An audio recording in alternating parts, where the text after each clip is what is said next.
Good morning. Financial അക്കൗണ്ടിങ്ങിലത്തെ final accounts of proprietary concerns എന്ന ചാപ്റ്ററിലത്തെ അടുത്ത ക്ലാസ്സിലേക്ക് നമുക്ക് കടക്കാം. കഴിഞ്ഞ ക്ലാസ്സിൽ നമ്മൾ രണ്ട് അഡ്ജസ്റ്റ്മെൻറ്റുകളും കൂടിയാണ് നമ്മൾ കഴിഞ്ഞ ക്ലാസ്സിൽ ഡിസ്കസ് ചെയ്തത്.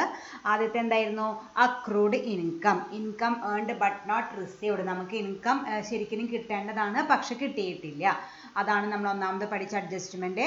അതിൽ നമ്മൾ എന്താ ട്രീറ്റ്മെൻറ്റ് ഇൻ ഫൈനൽ അക്കൗണ്ട്സ് പഠിച്ചത്? നമുക്ക് ആക്ച്വലി അത് കിട്ടാനുള്ള ഇൻകം ആയതുകൊണ്ട് P&L അക്കൗണ്ടിലെ കൺസേൺഡ് ഇൻകത്തിനോട് കൂടി അത് ആഡ് ചെയ്യാം. അതുപോലെ രണ്ടാമത്തെ അഡ്ജസ്റ്റ്മെൻറ്റ് എന്താണ്? നമുക്കത് ബാലൻസ് ഷീറ്റിലെ അസറ്റ് സൈഡിൽ കാണിക്കുകയും ചെയ്യാം. അതാണ് അക്രൂഡ് ഇൻകത്തിൻ്റെ രണ്ട് അഡ്ജസ്റ്റ്മെൻറ്റ് നമ്മൾ പഠിച്ചത്. നമുക്ക് ആക്ച്വലി അത് കിട്ടാനുള്ളതാണ്, ആ വർഷത്തെ ഇൻകം ആയിട്ട് കാണിക്കേണ്ടതാണ്, അതുകൊണ്ട് അത് ആഡ് ചെയ്യുക, അസറ്റ് സൈഡിൽ കാണിക്കുക.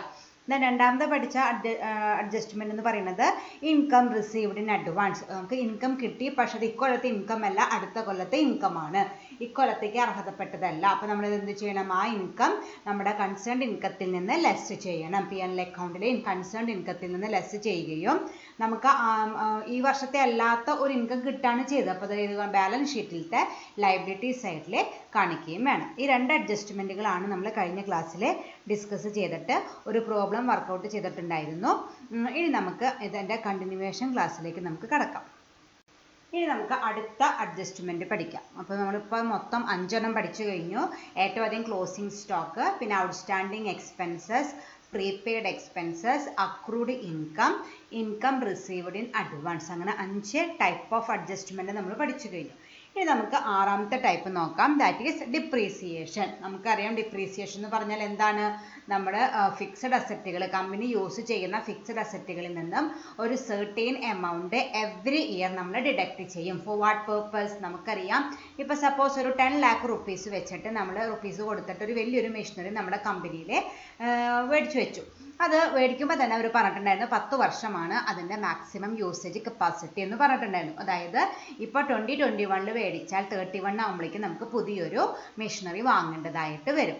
അപ്പോൾ നമ്മൾ എന്താ ചെയ്യണമെന്ന് വെച്ചാൽ ഓരോ വർഷവും നമ്മൾ എന്ത് ചെയ്യാണ്? ഈ 10 lakhൽ നിന്ന് ഒരു ഫിക്സഡ് പെർസെൻറ്റേജ്, 10 വർഷമാണല്ലോ, അപ്പോൾ 1 ലക്ഷം രൂപ വെച്ചിട്ട് നമ്മുടെ പ്രോഫിറ്റിൽ നിന്ന് കുറച്ച് എമൗണ്ട് ഡിപ്രീസിയേഷൻ എന്ന പേരിൽ മാറ്റിവെക്കുകയാണ്. കാരണം 10 ലക്ഷം രൂപ കൊടുത്ത് മേടിച്ച് 21-ലെ ആ മെഷീൻ്റെ വാല്യൂ 10 ലക്ഷമായിരിക്കും. 22 ആകുമ്പോഴേക്കും എന്താവും? അതിൻ്റെ വാല്യൂ കുറഞ്ഞിട്ടുണ്ടാകും. കാരണം അതിൻ്റെ ഒരു വർഷം കുറഞ്ഞു, ഒരു വർഷം അത് യൂസ് ചെയ്ത് ഇനി എത്ര വർഷം ലൈഫുള്ളതിന് 9 വർഷമുള്ള. അപ്പോൾ ആ ഒരു വർഷത്തിൻ്റെ എമൗണ്ട് നമ്മൾ കുറയ്ക്കുന്നു, 1 lakh കുറയ്ക്കുന്നു. ദെൻ പിറ്റത്തെ വർഷം വീണ്ടും 1 lakh കുറയ്ക്കുന്നു. അങ്ങനെ കുറച്ച് 2031 ആകുമ്പോഴേക്കും അതിൻ്റെ വാല്യൂ എത്രയാവും? 0 ആവും ചെയ്യും. ഡിപ്രീസിയേഷൻ അക്കൗണ്ടിൽ 10 ലക്ഷം വന്നിട്ടുണ്ടാവും ചെയ്യും. നമ്മൾ ഓരോ കൊല്ലവും നമ്മുടെ പ്രോഫിറ്റിൽ നിന്ന് 1 ലക്ഷം രൂപ, ഞാൻ എക്സാമ്പിളാണ് 1 ലക്ഷം എന്ന് പറഞ്ഞത്, 1 ലക്ഷം രൂപ ഈ ഒരു പർപ്പസിന് വേണ്ടി ഡിപ്രീസിയേഷൻ എന്ന് പറഞ്ഞ അക്കൗണ്ടിലേക്ക് ട്രാൻസ്ഫർ ചെയ്യാണ്. അപ്പോൾ 10ാമത്തെ വർഷം ആകുമ്പോൾ ഓരോ വർഷം 1 ലക്ഷം രൂപ വെച്ചിട്ട് 10ാമത്തെ വർഷം ആകുമ്പോൾ 10 lakh rupees നമ്മുടെ കയ്യിൽ ഉണ്ടാവും. ആ കാശും അതിനോട് കൂടി കുറച്ചും കൂടി എമൗണ്ട് കൂട്ടിയാൽ നമുക്ക് 10ാമത്തെ വർഷം പുതിയ മെഷീനറി വാങ്ങാനുള്ള ക്യാഷ് നമുക്ക് കിട്ടും ചെയ്യും. അങ്ങനെ നമ്മൾ മാറ്റി വയ്ക്കുന്നതിനെ വിളിക്കുന്ന പേരാണ് ഡിപ്രീസിയേഷൻ. നിങ്ങൾ പഠിച്ചിട്ടുണ്ടാവും, ഒന്നുകൂടി ഓർമ്മിക്കാൻ വേണ്ടി പറഞ്ഞതാണ്. Decrease in the value of asset due to wear and tear, passage of time or obsolescence are called depreciation. നമുക്കറിയാം ഓരോ കൊല്ലം കഴിയും തോറും ആ ഫിക്സഡ് അസറ്റിൻ്റെ വാല്യൂ കുറഞ്ഞു വരുന്നു. അതായത് 21-ൽ മേടിച്ച ആ മെഷീനറി വെർത്തൊന്നും 22-ൽ ഉണ്ടാവില്ല, അതിനേക്കാൾ കുറവായിരിക്കും 23-ൽ. അങ്ങനെ ഓരോ വർഷം ചെയ്യും തോറും അതിന് തേയ്മാനങ്ങൾ വരുന്നുണ്ട്, അതിന് ഡാമേജസ് വരും. അത് ഓരോ കൊല്ലം കഴിയും തോറും അതിൻ്റെ കപ്പാസിറ്റി കുറയും ചെയ്യും. അതിനെ വിളിക്കുന്ന പേരാണ് depreciation. Decrease in the value of fixed asset. Fixed അസറ്റിൻ്റെ വാല്യൂ കുറയുന്നു due to wear and tear, passage of time, etc. That is called depreciation. The fall in the value of an asset is considered as a loss. ഇതൊരു loss അല്ലെങ്കിൽ expense ആയിട്ടാണ് treat ചെയ്യുന്നത്. കാരണം നമ്മുടെ പ്രോഫിറ്റിൽ നിന്ന് ഒരു എമൗണ്ട് ഈ ഒരു പർപ്പസിന് വേണ്ടി മാറ്റിവെക്കുകയാണ്. So it is considered as a loss or expenses. Okay. Then journal entry വരുന്നത് depreciation account debtor to asset account. കാരണം അസറ്റിനെ നമ്മൾ സാധാരണ ഡെബിറ്റ് ബാലൻസ് അത് നമ്മൾ പഠിച്ചിട്ടുണ്ട്. ആ അസറ്റിൻ്റെ വാല്യൂ കുറയ്ക്കുകയാണ് ചെയ്യേണ്ടത്. ഓരോ കൊല്ലം നമ്മൾ 1 ലക്ഷം രൂപ ഡിപ്രീസിയേഷനിലേക്ക് ട്രാൻസ്ഫർ ചെയ്യുമ്പോൾ 1 ലക്ഷം രൂപ വെച്ചിട്ട് ആ അസറ്റിൻ്റെ വാല്യൂ കുറയണം. വേണം. അപ്പോൾ ഒരു അസറ്റിന് ബാലൻസ് ഡെബിറ്റ് ബാലൻസ് ആണ്. അതിൻ്റെ വാല്യൂ കുറയ്ക്കണമെങ്കിൽ അതിന് ക്രെഡിറ്റ് ചെയ്യണം. അതുകൊണ്ട് അസറ്റിന് ക്രെഡിറ്റ് കൊടുക്കുക, ഡിപ്രീസിയേഷൻ അക്കൗണ്ടിന് ഡെബിറ്റ് കൊടുക്കുക. So journal entry will be depreciation account ഡെറ്റഡ് to assets account. So then treatment in final account, it should shown on the debit side of the P&L account. നേരത്തെ പറഞ്ഞു ഇതൊരു എക്സ്പെൻസ് ആണ്, ഒരു loss ആണെന്ന് പറഞ്ഞു. നമ്മൾ എക്സ്പെൻസുകളും ലോസുകളും ഒക്കെ ഏത് അക്കൗണ്ടിലാണ് കാണിക്കാറ്? P&L അക്കൗണ്ടിലാണ് കാണിക്കാറ്. So it should shown on the debit side of the P&L account. P&L അക്കൗണ്ടിന്റെ ഡെബിറ്റ് സൈഡിൽ കാണിക്കണം. then it should deduct from the concerned asset on the asset side of the balance sheet. അതുപോലെ അതാത് അസറ്റുകളിൽ നിന്ന് ഏതൊക്കെ അസറ്റുകൾക്കാണോ നമ്മൾ ഡിപ്രീസിയേഷൻ ചാർജ് ചെയ്തത് ആ ഡിപ്രീസിയേഷൻ എമൗണ്ട് നമ്മൾ P&L അക്കൗണ്ടിൽ ഡെബിറ്റ് സൈഡിൽ കാണിച്ചിട്ടുണ്ടാവും. അതുപോലെ തന്നെ അതാത് അസറ്റുകളിൽ നിന്ന് ആ എമൗണ്ട് ഡിഡക്റ്റ് ചെയ്യും വേണം. അപ്പോൾ മെഷീനറിക്ക് എത്ര രൂപയാണ് ആ വർഷം നമ്മൾ ഡിപ്രീസിയേഷൻ ചാർജ് ചെയ്തത് അത് നമ്മൾ അസറ്റ് സൈഡിൽ നമ്മൾ അസറ്റുകൾ എഴുതാറില്ലേ, മെഷീനറി എന്ന് പറഞ്ഞിട്ട് എഴുതാറില്ലേ, അതിൽ നിന്ന് അത് ലെസ് ചെയ്യും വേണം. അപ്പോൾ ഈ രണ്ട് അഡ്ജസ്റ്റ്മെൻറ്റുകളാണ് with regard to depreciation. It should shown on the debit side of the P&L account and it should deduct from the concerned asset. ഏത് അസറ്റിൻ്റെ ഡിപ്രീസിയേഷൻ ആണോ ആ എമൗണ്ട് ആ അസറ്റ് ബാലൻസ് ഷീറ്റിലെ അസറ്റ് സൈഡിൽ എഴുതുമ്പോൾ ലെസ് ചെയ്തിട്ട് ബാക്കിയുള്ള എമൗണ്ട് ഇന്നർ കോളത്തിൽ ഇട്ടിട്ട് ലെസ് ചെയ്യുക, ബാക്കിയുള്ള എമൗണ്ട് ഔട്ടർ കോളത്തിൽ എഴുതിയാൽ മതി. Okay. If the depreciation is given in the trial balance it should be shaken only on one place on the debit side of the P&L account. പ്രത്യേകം ശ്രദ്ധിക്കുക. നമ്മൾ കഴിഞ്ഞതിലൊക്കെ അക്രൂഡിലും ഔട്ട്സ്റ്റാൻഡിങ്ങിലും ഒക്കെ നമ്മൾ ട്രയൽ ബാലൻസിൽ തരാണെങ്കിൽ നമ്മൾ P&L അക്കൗണ്ടിലാണ് കാണിക്കാറില്ല, ബാലൻസ് ഷീറ്റിലാണ് കാണിക്കാറ്. പക്ഷേ ഡിപ്രീസിയേഷൻ ഡിഫറെൻറ്റ് കേസാണ്. നമ്മൾക്ക് സാധാരണ ഡിപ്രീസിയേഷൻ ട്രയൽ ബാലൻസിൻ്റെ പുറത്താണ് തരാറ്. ബൈ ചാൻസ് ഡിപ്രീസിയേഷൻ ട്രയൽ ബാലൻസിൻ്റെ ഉള്ളിൽ തന്നാൽ നമുക്കറിയാം ട്രയൽ ബാലൻസിൻ്റെ ഉള്ളിൽ വരുന്ന ഐറ്റംസിനൊക്കെ ഒരേ അക്കൗണ്ടിൽ കാണിക്കാനായിട്ട് പാടുള്ളൂ. അത് ബാലൻസ് ഷീറ്റിലല്ല കാണിക്കേണ്ടത്. എവിടെയാണ്? P&L അക്കൗണ്ടിലത്തെ ഡെബിറ്റ് സൈഡിലാണ് കാണിക്കേണ്ടത്. പ്രത്യേകം ശ്രദ്ധിക്കുക, തെറ്റിക്കാറുണ്ട്. മറ്റേനൊക്കെ നമ്മൾ ബാലൻസ് ഷീറ്റ് എന്ന് പഠിച്ചിട്ട് ഇതും ബാലൻസ് ഷീറ്റിൽ ചെയ്യാറുണ്ട്. അത് തെറ്റാണ്. അതായത് ഡിഡക്റ്റ് ചെയ്ത് കാണിക്കേണ്ട ആവശ്യമില്ല, അത് ഓൾറെഡി ഡിഡക്റ്റഡ് ആണ്. നമ്മൾ എവിടെ കാണിച്ചാൽ മതി? ഒരു എക്സ്പെൻസ് ആയിട്ട് P&L അക്കൗണ്ടിൻ്റെ ഡെബിറ്റ് സൈഡിൽ കാണിച്ചാൽ മതി. ഓക്കെ. അപ്പോൾ അതാണ് ആറാമത്തെ type of adjustment, that is depreciation. രണ്ട് അഡ്ജസ്റ്റ്മെൻ്റ് ആണ് വരിക. P&L അക്കൗണ്ടിലെ ഡെബിറ്റ് സൈഡിൽ കാണിക്കും ചെയ്യുക, കൺസേൺഡ് അസറ്റിൽ നിന്ന് ഡിഡക്റ്റ് ചെയ്യും ചെയ്യുക. ട്രയൽ ബാലൻസിൻ്റെ ഉള്ളിലാണെങ്കിൽ P&L അക്കൗണ്ടിൽ മാത്രം കാണിച്ചാൽ മതി, ബാലൻസ് ഷീറ്റിൽ ഡിഡക്റ്റ് ചെയ്യേണ്ട ആവശ്യം ഇല്ല. Okay. Next is provision for depreciation. അത് റിലേറ്റഡ് ആയിട്ടുള്ള ടോപ്പിക്കാണ്. അടുത്ത അഡ്ജസ്റ്റ്മെൻറ്റ് ഏഴാമത്തെ അഡ്ജസ്റ്റ്മെൻ്റ് ആണ് provision for depreciation. Sometimes depreciation charge is credited to provision for depreciation account, not to the asset directly. ചില കമ്പനികൾ എന്താ ചെയ്യാന്ന് വെച്ചാൽ നമ്മൾ ഈ ഡിപ്രീസിയേഷൻ ചാർജ് ചെയ്യുന്നത് നേരിട്ടിട്ട് അസറ്റ് അക്കൗണ്ടിലേക്ക് ചാർജ് ചെയ്യില്ല. ആദ്യം പ്രൊവിഷൻ ഫോർ ഡിപ്രീസിയേഷൻ അക്കൗണ്ടിലേക്ക് ചാർജ് ചെയ്തിട്ട് അതാണ് പിന്നെ അസറ്റിലേക്ക് ചാർജ് ചെയ്യുക. ചില കമ്പനികൾ നിർബന്ധമൊന്നുമില്ല, താല്പര്യം ഉണ്ടെങ്കിൽ ചെയ്താൽ മതി. അങ്ങനെ ഒരു സിസ്റ്റമാണ് ഫോളോ ചെയ്യണമെന്ന് വെച്ചാൽ അതിൻ്റെ അഡ്ജസ്റ്റ്മെൻറ്റ് നമ്മൾ പഠിക്കേണ്ടതായിട്ടുണ്ട്. അപ്പോൾ നേരത്തെ നമ്മൾ എങ്ങനെയാണ് ഡിപ്രീസിയേഷൻ നേരിട്ടിട്ട് കൺസേൺഡ് അസറ്റിലേക്കാണ് ചാർജ് ചെയ്യുക. പക്ഷേ ഇവിടെ എങ്ങനെയാണെന്ന് വെച്ചാൽ ഡിപ്രീസിയേഷൻ ആദ്യം പ്രൊവിഷൻ ഫോർ ഡിപ്രീസിയേഷൻ എന്ന് പറഞ്ഞ അക്കൗണ്ടിലേക്ക് ചാർജ് ചെയ്യും. അത് കഴിഞ്ഞിട്ട് ആ പ്രൊവിഷൻ ഫോർ ഡിപ്രീസിയേഷൻ എന്ന് പറഞ്ഞ അക്കൗണ്ടിൽ നിന്നാണ് അസറ്റിലേക്ക് ചാർജ് ചെയ്യുക. അപ്പോൾ അതിൻ്റെ ഇടയിൽ ഒരു ഇൻ്റർമീഡിയറി ആയിട്ട് ഡിപ്രീസിയേഷൻ്റെയും അസറ്റിൻ്റെയും ഇടയിൽ ഒരു ഇൻ്റർമീഡിയറി ആയിട്ട് ആര് വരുന്നുണ്ട്? പ്രൊവിഷൻ ഫോർ ഡിപ്രീസിയേഷൻ വരുന്നുണ്ട്. അതിൻ്റെ ജേണൽ എൻട്രികളാണ് നമുക്ക് നോക്കേണ്ടത്. അതിൻ്റെ ജേണൽ എൻട്രി എന്ന് പറയുന്നത് P&L അക്കൗണ്ട് ഡെറ്റഡ് to provision for depreciation account. നമ്മൾ P&L അക്കൗണ്ട് നമ്മൾ ആ വർഷത്തെ പ്രോഫിറ്റിൽ നിന്നാണ് നമ്മൾ ചാർജ് ചെയ്യുന്നത്. So journal entry will be P&L account ഡെറ്റഡ് ടു പ്രൊവിഷൻ ഫോർ ഡിപ്രീസിയേഷൻ. ട്രീറ്റ്മെൻറ്റിൽ യാതൊരു വ്യത്യാസവും ഇല്ല. നമ്മൾ നേരത്തെ ഡിപ്രീസിയേഷനിൽ പഠിച്ചോണം തന്നെ should shown on the debit side of the P&L account and should deduct from the concerned asset. പക്ഷേ ട്രേഡിംഗ് P&L അക്കൗണ്ടിൻ്റെ ഡെബിറ്റ് സൈഡിൽ എഴുതുമ്പോൾ ഡിപ്രീസിയേഷൻ അല്ല എഴുതേണ്ടത്. നിന്ന് എഴുതണം പ്രൊവിഷൻ ഫോർ ഡിപ്രീസിയേഷൻ എഴുതണം. അതുപോലെ ഡിഡക്റ്റ് ചെയ്യുമ്പോൾ ഡിപ്രീസിയേഷൻ എന്ന് പറഞ്ഞിട്ട് ഡിഡക്റ്റ് ചെയ്യാൻ പാടില്ല, പ്രൊവിഷൻ ഫോർ ഡിപ്രീസിയേഷൻ എന്ന് പറഞ്ഞിട്ട് ഡിഡക്റ്റ് ചെയ്യണം. വേറെ കൺസെപ്റ്റുകളൊക്കെ സെയിം തന്നെയാണ്. ഓക്കെ. അപ്പോൾ എന്താണ് നമ്മൾ പറഞ്ഞത്? രണ്ട് അഡ്ജസ്റ്റ്മെൻറ്റുകൾ വരുന്നത് ഡിപ്രീസിയേഷനും പ്രൊവിഷൻ ഫോർ ഡിപ്രീസിയേഷനും സെയിം തന്നെയാണ്. P&L അക്കൗണ്ട് ഡെബിറ്റ് സൈഡിൽ കാണിക്കും വേണം. ഏതാണോ അസറ്റ് ആ അസറ്റിൽ നിന്ന് ഡിഡക്റ്റ് ചെയ്യും വേണം.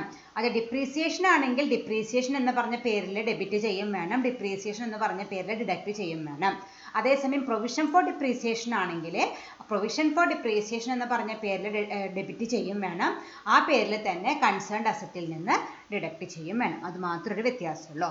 If the depreciation is given in provision for depreciation is given in the trial balance, it should have taken place only one place, that is on the debit side of the P&L account. നമ്മൾ നേരത്തെ പറഞ്ഞല്ലോ ഇനി ഈ provision for depreciation നേരത്തെ പോലെ trial ബാലൻസിൻ്റെ ഉള്ളിലാണ് തന്നതെന്ന് വെച്ചാൽ നമ്മളത് എവിടേക്ക് കൊണ്ടുപോകണ്ട, ബാലൻസ് ഷീറ്റിലേക്ക് കൊണ്ടുപോകണ്ട, കാണിക്കേണ്ട ഈ സ്ഥലം ഏതാണ്, P&L അക്കൗണ്ടിൻ്റെ ഡെബിറ്റ് സൈഡിലാണ്. നേരത്തെ ഡിപ്രീസിയേഷനിൽ പഠിച്ച അതേ തന്നെ, വേറെ വ്യത്യാസങ്ങളൊന്നുമില്ല. ഓക്കെ, അപ്പോൾ അതാണ് ഏഴാമത്തെ അഡ്ജസ്റ്റ്മെൻ്റ് ആയിട്ട് വരുന്നത്. ചില കമ്പനികൾ നേരിട്ടിട്ട് അസറ്റിലേക്ക് ഡിപ്രീസിയേഷൻ ചാർജ് ചെയ്യുന്നതിന് പകരം ആദ്യം പ്രൊവിഷൻ ഫോർ ഡിപ്രീസിയേഷനിലേക്ക് ചാർജ് ചെയ്തിട്ട് സെക്കൻഡ് സ്റ്റെപ്പായിട്ടാണ് അസറ്റിലേക്ക് ചാർജ് ചെയ്യുള്ളൂ. അപ്പോൾ ആ ഒരു പേരിൽ മാത്രം വ്യത്യാസം, ഡിപ്രീസിയേഷൻ എന്ന് എഴുതുന്നിടത്ത് പ്രൊവിഷൻ ഫോർ ഡിപ്രീസിയേഷൻ ഇതിൽ മാത്രമേ ഒരു വ്യത്യാസം വരുന്നുള്ളൂ. ഓക്കെ, ഇനി നമുക്കൊരു പ്രോബ്ലം ചെയ്ത് നോക്കാം. ക്യാഷ് ഇൻ ഹാൻഡ്, നമുക്ക് ഓരോ ഐറ്റം നോക്കാം. ക്യാഷ് ഇൻ ഹാൻഡ് തന്നിട്ടുണ്ട്, അതെവിടെ വരിക, ബാലൻസ് ഷീറ്റിലത്തെ അസറ്റ് സൈഡിൽ. Cash at bank balance sheet asset side. Purchases trading അക്കൗണ്ടിൻ്റെ ഡെബിറ്റ് സൈഡ്. സെയിൽസ് ട്രേഡിംഗ് അക്കൗണ്ടിൻ്റെ ക്രെഡിറ്റ് സൈഡ്. അടുത്തത് പ്രത്യേകം ശ്രദ്ധിക്കുക, റിട്ടേൺസ്. റിട്ടേൺസ് എന്ന് പറഞ്ഞാൽ എന്താണ്, മേ ബി പർച്ചേസ് റിട്ടേൺ ആവാം, അല്ലെങ്കിൽ സെയിൽസ് റിട്ടേൺ ആവാം. നിങ്ങൾ എന്നിട്ട് എമൗണ്ട് നോക്കുക, ഡെബിറ്റും തന്നിട്ടുണ്ട് ക്രെഡിറ്റും തന്നിട്ടുണ്ട്. അതായത് പർച്ചേസ് റിട്ടേണും സെയിൽസ് റിട്ടേണും സ്പെസിഫിക് ആയിട്ട് പറയാണ്ട് രണ്ട് റിട്ടേണുകളും ഒറ്റയടിക്ക് തന്നിരിക്കുന്നു. നമ്മൾ അതിൻ്റെ ഡെബിറ്റ് ബാലൻസോ ക്രെഡിറ്റ് ബാലൻസോ നോക്കിയിട്ട് ഏതാണ് പർച്ചേസ് റിട്ടേൺ ഏതാണ് സെയിൽസ് റിട്ടേൺ എന്ന് കണ്ടുപിടിക്കേണ്ടതായിട്ടുണ്ട്. അതൊരു പുതിയൊരു അഡ്ജസ്റ്റ്മെൻ്റ് ആണ്. അതായത് റിട്ടേൺസ് എന്ന് പറഞ്ഞിട്ടുള്ള ഏതാണ് സെയിൽസ് റിട്ടേൺ ഏതാണ് പർച്ചേസ് റിട്ടേൺ നമ്മൾ കണ്ടുപിടിക്കണം. പർച്ചേസിന് എന്ത് ബാലൻസ് ആണ്, ഡെബിറ്റ് ബാലൻസ് ആണ്. നമ്മൾ തൊട്ട് മുമ്പ് ഇതേ പർച്ചേസ് കിടക്കുന്നത് ഡെബിറ്റ് ബാലൻസ് ആണ്. അപ്പോൾ പർച്ചേസ് റിട്ടേൺ ഏത് ബാലൻസ് ആയിരിക്കും, അതിൻ്റെ നേരെ ഓപ്പോസിറ്റ് ക്രെഡിറ്റ് ബാലൻസ്. അപ്പോൾ ഈ റിട്ടേൺസിലെ 700 ആയിരിക്കും പർച്ചേസ് റിട്ടേൺ. അപ്പോൾ അതെവിടെ കാണിക്കണം, ആ 700 P&L അക്കൗണ്ടിലത്തെ ഡെബിറ്റ് സൈഡിൽ കാണിക്കണം. ദെൻ സെയിൽസിന് എപ്പോഴും ക്രെഡിറ്റ് ബാലൻസ് ആണ് നമ്മൾ പഠിച്ചിട്ടുണ്ട്. അതിന് തൊട്ട് മുമ്പ് കിടക്കുന്ന സെയിൽസിനും ക്രെഡിറ്റ് ബാലൻസ് ആണ്. അപ്പോൾ സെയിൽസ് റിട്ടേൺ ഡെബിറ്റ് ബാലൻസ് ആയിരിക്കും. അപ്പോൾ ആ റിട്ടേൺസിൽ 600 ആയിരിക്കും സെയിൽസ് റിട്ടേൺ ആയിട്ട് വരിക. അത് നമ്മൾ ട്രേഡിംഗ് അക്കൗണ്ടിലെ ക്രെഡിറ്റ് സൈഡിൽ കാണിക്കേണ്ടതായിട്ട് വരും. ഓക്കെ, അപ്പോൾ അത് പ്രത്യേകം ശ്രദ്ധിക്കുക. റിട്ടേൺസ് എന്ന് പറഞ്ഞിട്ട് നമുക്ക് സെയിൽസും പർച്ചേസും സെപ്പറേറ്റ് തന്നിട്ടില്ലെങ്കിൽ അതിൻ്റെ ബാലൻസുകൾ നോക്കിയിട്ട് കണ്ടുപിടിക്കുക. പർച്ചേസ് റിട്ടേൺ ക്രെഡിറ്റ് ബാലൻസും സെയിൽസ് റിട്ടേൺ ഡെബിറ്റ് ബാലൻസും ആയിരിക്കും. ഓക്കെ, ദെൻ ഇൻഷുറൻസ് നമുക്കറിയാം P&L അക്കൗണ്ടിലാണ് കാണിക്കേണ്ടത്, ഡെബിറ്റ് ചെയ്യണം. വേജസ് ട്രേഡിംഗ് അക്കൗണ്ടിൽ ഡെബിറ്റ് ചെയ്യാം. പവർ ആൻഡ് ഫ്യൂവൽ പ്രത്യേകം ശ്രദ്ധിക്കുക. ഒരു തവണ നമ്മൾ ഗ്യാസ് പവർ ആൻഡ് ഫ്യൂവൽ ഏതാണ്, അത് ഡയറക്റ്റ് എക്സ്പെൻസ് ആണ്, ട്രേഡിംഗ് അക്കൗണ്ടിലാണ് കാണിക്കേണ്ടത്. മുമ്പ് ചെയ്തിട്ടുണ്ട്, ഒന്നും കൂടി ഓർക്കുക. Power and fuel direct expense ആണ്, ട്രേഡിംഗ് അക്കൗണ്ടിൽ കാണിക്കണം. Then carriages inward trading account debit side. Carriage outward P&L account debit side. Stock trading account debit side. Interest നോക്കുക, ഇൻട്രസ്റ്റ് ആണ്, റിസീവ്ഡ് ആണോ പെയ്ഡ് ആണോ എന്ന് പറഞ്ഞിട്ടില്ല. അപ്പോൾ നമ്മൾ എന്ത് ചെയ്യണം, അതിൻ്റെ ബാലൻസ് നോക്കണം, ഡെബിറ്റ് ആണോ ക്രെഡിറ്റ് ആണോ എന്ന് നോക്കുമ്പോൾ ഇൻട്രസ്റ്റിന് എത്രയാണ് 500, ക്രെഡിറ്റ് ബാലൻസ് ആണ്. അതായത് ക്രെഡിറ്റ് വരികയാണെങ്കിൽ അത് എന്തായിരിക്കും, ഇൻകം ആയിരിക്കും. നമ്മൾ പഠിച്ചിട്ടുണ്ട് എല്ലാ ഇൻകത്തിനുമാണ് ക്രെഡിറ്റ് ബാലൻസ് വരിക. എക്സ്പെൻസ് ആയിരുന്നുവെങ്കിൽ അത് ഡെബിറ്റ് ബാലൻസ് ആകണമായിരുന്നു. പക്ഷെ ഇതിന് ക്രെഡിറ്റ് ബാലൻസ് ആണ്. അപ്പോൾ അതെന്താണ്, ഇൻട്രസ്റ്റ് റിസീവ്ഡ് ആണ്, P&L അക്കൗണ്ടിലെ ക്രെഡിറ്റ് ചെയ്യണം. പ്രത്യേകം ശ്രദ്ധിക്കുക. ഇൻട്രസ്റ്റ് ആകുമ്പോൾ പെയ്ഡ് ആണോ റിസീവ്ഡ് ആണ്, ഇൻട്രസ്റ്റ് റിസീവ്ഡ് ഇൻട്രസ്റ്റ് പെയ്ഡ് ഒന്നും തരാണ്ട് ജസ്റ്റ് ഇൻട്രസ്റ്റ് മാത്രം ക്വസ്റ്റ്യനിൽ തന്നാൽ ഉടനടി ബാലൻസ് നോക്കുക. ഡെബിറ്റ് ബാലൻസ് ആണെങ്കിൽ പെയ്ഡ് ആയിരിക്കും, ക്രെഡിറ്റ് ബാലൻസ് ആണെങ്കിൽ റിസീവ്ഡ് ആയിരിക്കും. ഇവിടെ ക്രെഡിറ്റ് ബാലൻസ് ആയതുകൊണ്ട് റിസീവ്ഡ് ആണ്, ഇൻകം ആണ്, P&L അക്കൗണ്ടിലത്തെ ക്രെഡിറ്റ് സൈഡിൽ കാണിക്കണം.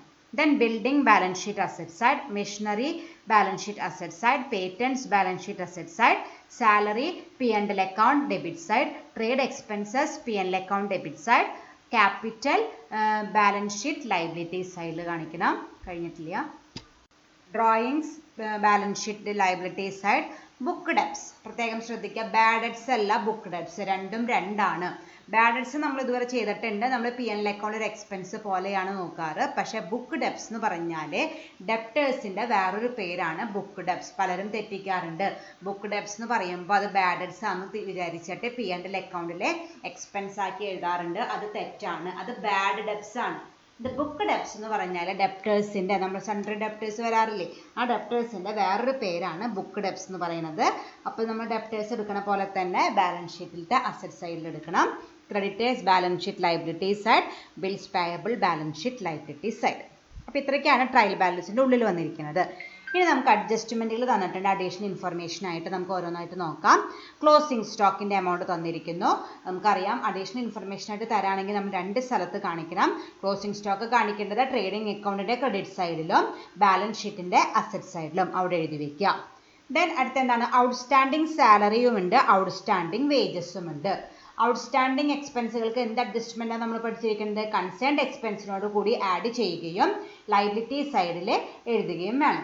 അപ്പോൾ ഞാൻ നേരത്തെ പറഞ്ഞോണം ഔട്ട്സ്റ്റാൻഡിങ് സാലറി, അപ്പോൾ അത് ഏത് എക്സ്പെൻസ് ആണ്, സാലറിയാണ്. നമുക്ക് നേരത്തെ ട്രയൽ ബാലൻസിൽ സാലറി തന്നിട്ടുണ്ട്, അതിൻ്റെ സൈഡിലൊരു ടിക്ക് ഇടുക, നമ്മൾ ഇന്നലെ പറഞ്ഞില്ലേ. അപ്പോൾ എന്താണ് അതിൻ്റെ അർത്ഥം, ആ സാലറി എഴുതുമ്പോൾ നമുക്ക് മനസ്സിലാക്കാം എവിടെയോ ഒരു അഡ്ജസ്റ്റ്മെൻറ്റ് കിടക്കുന്നുണ്ട്, അതവിടെ പോസ്റ്റ് ചെയ്യണമെന്ന്. അപ്പോൾ ഔട്ട്സ്റ്റാൻഡിങ് സാലറി എന്ന് കണ്ട ഉടനെ സാലറിയോട് ടിക്ക് ഇടുക.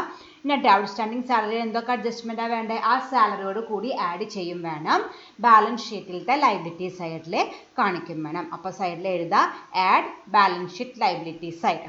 അതുപോലെ തന്നെയാണ് ഔട്ട്സ്റ്റാൻഡിങ് വേജസും. അപ്പോൾ ഉടനെ തന്നെ വേജസിൻ്റെ അവിടെ ഒരു ടിക്ക് ഇടുക.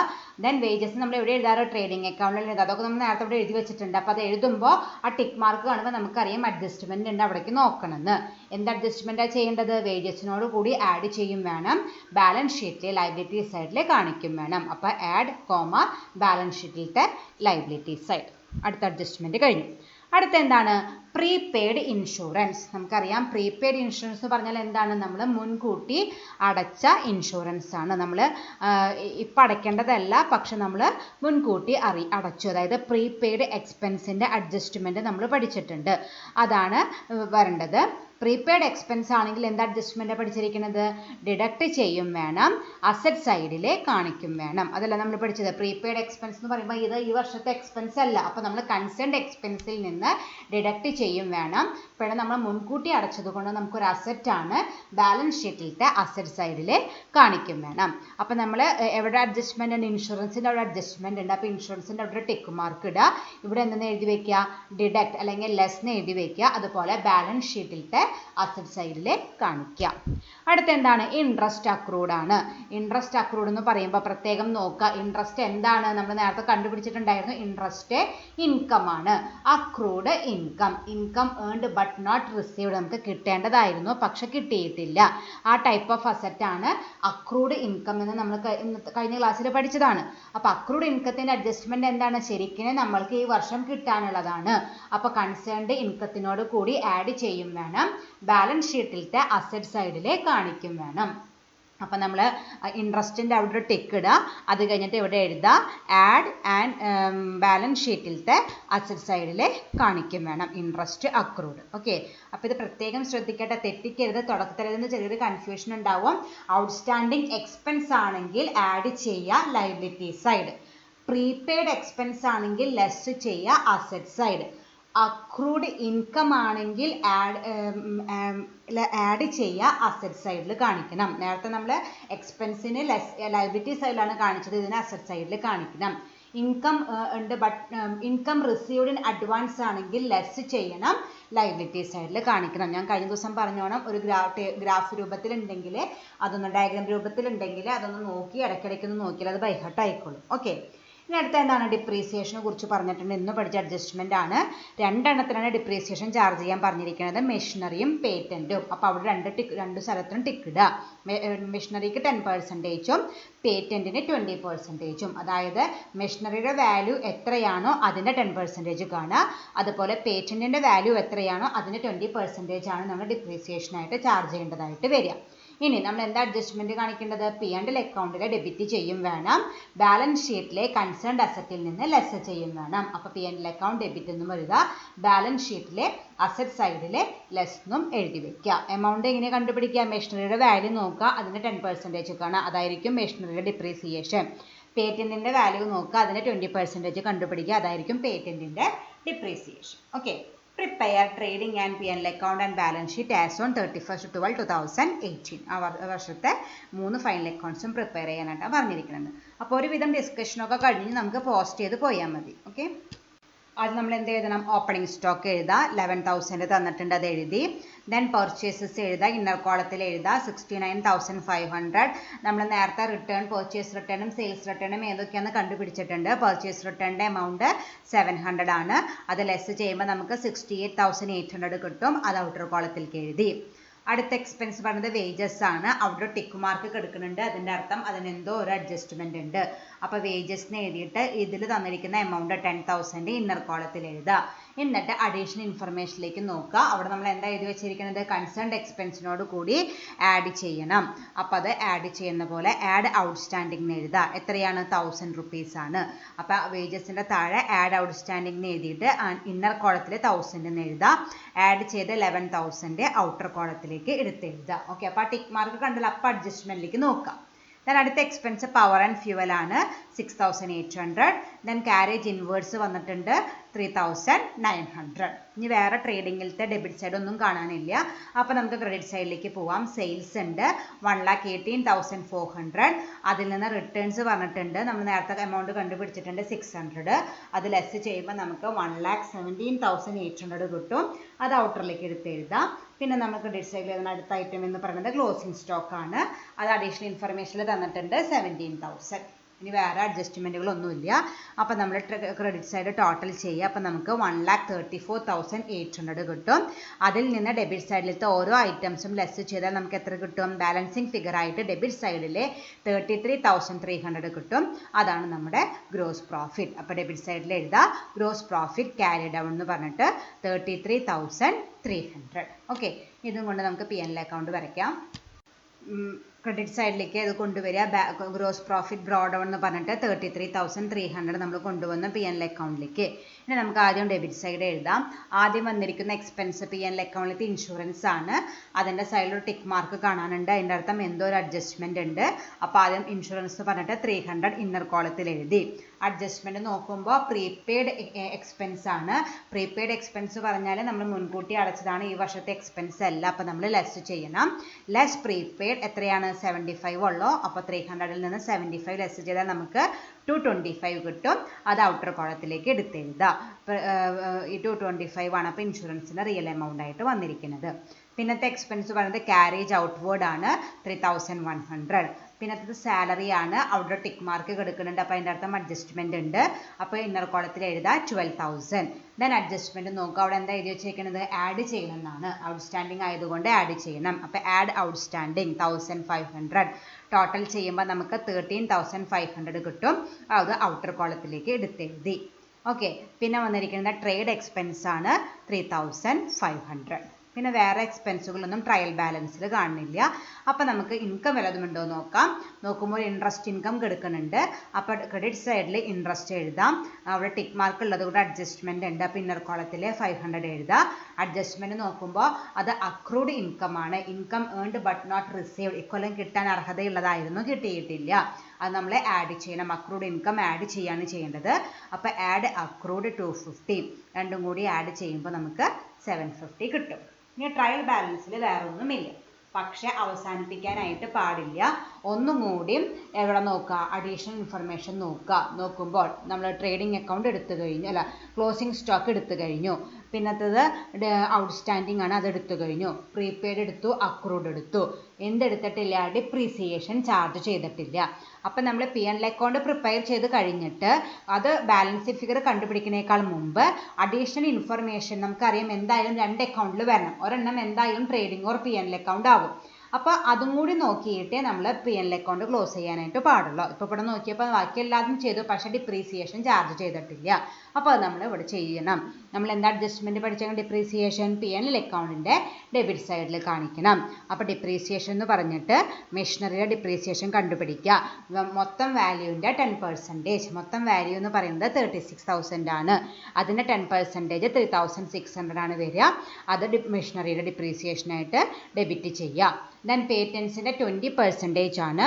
പേറ്റൻസിൻ്റെ വാല്യൂ പറഞ്ഞിരിക്കുന്നത് 10,000 ആണ്. അതിൻ്റെ 20% എന്ന് പറയുന്നത് 2,000 ആണ്. അത് ഇവിടെ മെഷീനറിയുടെ പേറ്റൻ്റെ ഡിപ്രീസിയേഷനായിട്ട് P&L അക്കൗണ്ടിൽ ഡെബിറ്റ് ചെയ്യാം. ഓക്കെ, അപ്പോൾ ഡിപ്രീസിയേഷനും ചെയ്താൽ മാത്രമേ നമ്മുടെ P&L അക്കൗണ്ട് ക്ലോസ് ചെയ്യാനായിട്ട് പറ്റുള്ളൂ. ഇനി നമ്മൾ സാധാരണ ചെയ്യണം ക്രെഡിറ്റ് സൈഡ് ടോട്ടൽ ചെയ്യുക. ബാലൻസിങ് ഫിഗർ അതിൽ നിന്നും ഡെബിറ്റ് സൈഡ് ഐറ്റംസ് ഒക്കെ ലെസ് ചെയ്യുമ്പോൾ ബാലൻസിങ് ഫിഗർ ആയിട്ട് 8,125 കിട്ടും. അതാണ് നമ്മുടെ നെറ്റ് പ്രോഫിറ്റ് ക്യാരി ഡൗൺ ആയിട്ട് എഴുതേണ്ടത് 8,125. ഓക്കെ, അപ്പോൾ ട്രയൽ ബാലൻസിലത്തെ എല്ലാതും പോസ്റ്റ് ചെയ്ത് കഴിഞ്ഞാൽ പിന്നെ പണി കഴിഞ്ഞു എന്ന് വിചാരിക്കരുത്. എന്തും കൂടി നോക്കണം, അഡീഷണൽ ഇൻഫർമേഷൻ കൂടി നോക്കിയിട്ട് അവിടുത്തെ എല്ലാത്തിൻ്റെയും ഒരു പോസ്റ്റിംഗ് കഴിഞ്ഞിട്ടില്ലേ എന്ന് നമ്മൾ ഉറപ്പുവരുത്തേണ്ടതാണ്. ഓക്കെ, ദെൻ ബാലൻസ് ഷീറ്റ് വരയ്ക്കുക. അത് നമ്മൾ ഏതാ എഴുതാറ്? ക്യാപിറ്റലാണ് എഴുതാറ്. ക്യാപിറ്റൽ 85,000 ക്വസ്റ്റ്യനിൽ തന്നിട്ടുണ്ട്. ആഡ് നെറ്റ് പ്രോഫിറ്റ് 8,125 നമ്മൾ നേരത്തെ കണ്ടുപിടിച്ചത്. Less drawings 9,000. ലെസ് ചെയ്യുമ്പോൾ നമുക്ക് 84,125 ആണ് കിട്ടുക. ഓക്കെ, നേരത്തെ നമുക്ക് കിട്ടിയത് തന്നെയാണ് 84,125. പിന്നെയുള്ള ലൈബിലിറ്റികൾ നോക്കുക. ബിൽസ് പേയബിൾ കിടക്കുന്നുണ്ട് 6,800, ക്രെഡിറ്റേഴ്സ് കിടക്കുന്നുണ്ട് 59,000. അപ്പോൾ അത്രയ്ക്കാണ് ട്രയൽ ബാലൻസിൻ്റെ ഉള്ളിലുള്ള ലൈബിലിറ്റികൾ. ഇനി അസറ്റ് സൈഡ് നോക്കുക. ക്യാഷ് ഇൻ ഹാൻഡ് ഉണ്ട് 1,600, ക്യാഷ് അറ്റ് ബാങ്ക് 7,100, ബിൽഡിംഗ് ഉണ്ട് 40,000, മെഷീനറി ഉണ്ട്. പക്ഷേ മെഷീനറിയോട് എന്ത് കിടക്കുന്നുണ്ട്? ഒരു ടിക്ക് മാർക്ക് കിടക്കുന്നുണ്ട്. അതായത് അഡ്ജസ്റ്റ്മെൻറ്റ് ആവശ്യമുണ്ട്. കാരണം നമ്മൾ നേരത്തെ മെഷീനറിക്ക് ഡിപ്രീസിയേഷൻ ചാർജ് ചെയ്തിട്ടുണ്ട്. അതിന് രണ്ടാമത്തെ അഡ്ജസ്റ്റ്മെൻറ്റ് എന്താണ്? കൺസേൺഡ് അസറ്റിൽ നിന്ന് ലെസ് ചെയ്യണം. അപ്പം നമ്മൾ മെഷീനറിയുടെ എമൗണ്ട് ഇന്നർ കോളത്തിൽ എഴുതുക 36,000. അതിൻ്റെ താഴെയായിട്ട് ലെസ് ഡിപ്രീസിയേഷൻ, ഞാൻ സ്ഥലമില്ലാത്തതുകൊണ്ട് ഷോർട്ടാക്കി എഴുതിയതാണ്. ലെസ് ഡിപ്രീസിയേഷൻ നമ്മൾ നേരത്തെ P&L അക്കൗണ്ട് ഡെബിറ്റ് ചെയ്ത എമൗണ്ട് എത്രയായിരുന്നു? ഡിപ്രീസിയേഷൻ ഫോർ മെഷീനറി 3,600 ആയിരുന്നു. അത് ഇവിടേക്ക് എഴുതുക. Less depreciation 3,600.